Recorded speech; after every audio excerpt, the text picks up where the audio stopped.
Labour contractor ইসরাফিলের গ্রেফতারের পর এবার জাহাঙ্গীরের ডান হাত তথা তৃণমূল ইউনিয়নের লেবার কন্ট্রাক্টর সুরজিৎ প্রামাণিকের গ্রেফতারের দাবিতে উত্তাল হয়ে উঠল ফলতা নিপা কোম্পানিতে কাটমানি নেওয়া এবং শ্রমিক শোষণের অভিযোগে বৃহস্পতিবার ব্যাপক বিক্ষোভ শুরু করেন ক্ষুব্ধ শ্রমিকরা।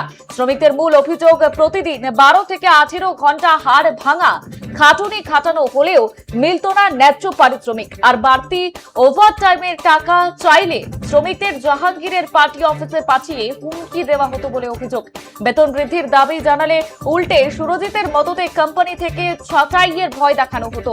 আর এই চরম শোষণের বিরুদ্ধে আজ সোচ্চার হয়েছেন শ্রমিকরা।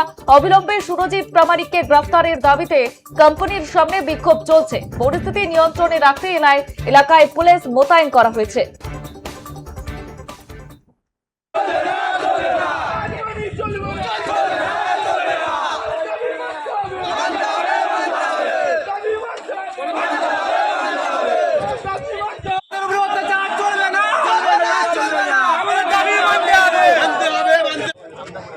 আমরা আমাদের শ্রমিকদের কাছে পূর্ণ স্বাধীনতা দিয়ে যাচ্ছি যে জাহাঙ্গীর খানের নেতৃত্বে যে সমস্ত তোলাবাজগুলো এখানে ছিল, এই সমস্ত তোলাবাজগুলোকে এখান থেকে সরিয়ে দিতে হবে।